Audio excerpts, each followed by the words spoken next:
ان کے جس برتن میں کھانا آتا تھا، یہ مولانا اظہار صاحب بھی جانتے ہوں گے، جس برتن میں وہ چنائی کی تھالی تھی، اس میں بھی جو زنگ چڑھا تھا، کتنے سالوں تک وہ چنائی کی تھالی تھی، اس میں زنگ لگا ہوا تھا، لیکن ہم نے دیکھا کبھی ایک نہیں تھا.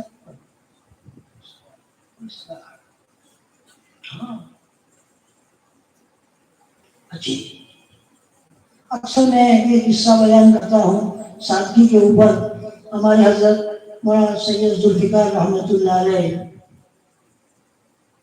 اکثر سنایا کرتے تھے. ایک مرتبہ مجھے خود سنایا تھا انہوں نے کہ ایک مرتبہ میں دیوبند پڑھتا تھا، تو دیوبند پڑھنے کے زمانے میں نے سوچا کہ علامہ صدیق صاحب جو امام النووہ تھے، ان کی زیارت اور ملاقات کے لیے سہارنپور جانا.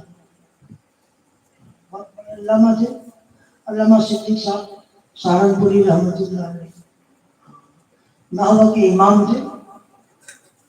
نحو کے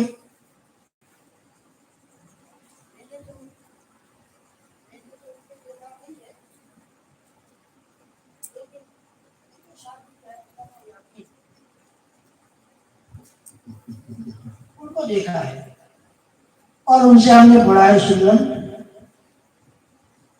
ٹی بی کے مریض تھے علامہ یامین، ٹی بی کے مریض تھے، لیکن عزیز طلبہ وہ شرع جامع اور سنن کیسے پڑھاتے تھے.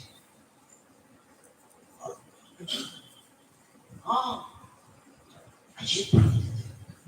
اس لیے میں بچوں سے کہتا ہوں کہ کچھ ملا وہ ان لوگوں کی برکت سے ملا. عجیب پڑھاتے تھے.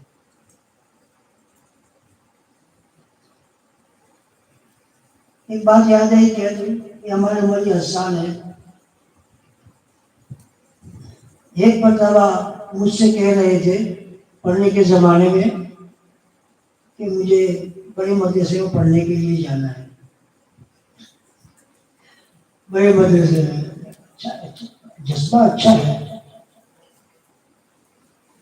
تو اس زمانے میں جو ہے شرع عقائد اور سنن میں پڑھاتا تھا، اور قاری عبدالستار صاحب موسیٰ میں پڑھاتے تھے.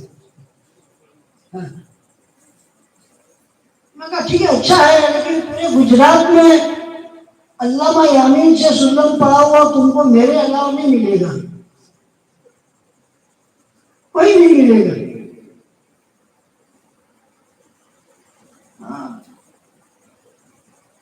آج جو ہے بچے شرع عقائد پڑھنے سے بھاگتے ہیں. حالانکہ کتنی ضرورت ہے آج کے زمانے میں. فلسفہ جدیدہ کے زمانے میں 26 سال سے میں شرع عقائد پڑھاتا ہوں، اور شروع سے پڑھاتا ہوں، ابھی بھی پڑھاتا ہوں، ابھی بھی. اساتذہ پڑھتے ہیں، جو کہ استاد بھی شریک ہوتے ہیں، دوارے کے بچے اور مشکات کے بچے. تو بات کہاں سے کہاں، چونکہ طلبہ ہے. ویسے تو بیان اپنا کام نہیں ہے، اپنا کام جو ہے سبق پڑھانے کا ہے. سامنے طلبہ ہو، طلبہ مخلص ہوتے ہیں، ان کی اخلاص کی برکت سے جو ہے بات نکلتی رہتی ہے. سامنے والوں کے اخلاص کا فرق پڑتا ہے. تو میں یہ کہہ رہا تھا کہ ہمارے حضرت سید ذوالفقار رحمۃ اللہ علیہ وہ سہارنپور تشریف لے گئے مظاہر میں، تو سوچا کہ چلو کینٹین پر جاؤں اور جا کر کے چائے پی لوں. تو کینٹین میں ایک چچا تھے، بوڑھے میاں. تو میں نے پوری میرے سے کہا کہ میں جو ہے نیا آدمی ہوں، علامہ صدیق صاحب سے مجھے ملاقات کرنی ہے. علامہ صدیق صاحب سے. تو چلو تو اندر دار قدیم میں لے گئے. دار قدیم میں تو ایک کمرے میں بٹھایا. کافی دیر تک کوئی آیا نہیں. تو پھر چچا اعتبار کے چچا تم میں کب سے جو مجھے بٹھا رکھا ہے، علامہ صدیق صاحب کو بلاؤ، مجھے ملاقات کرنی ہے. تو کہا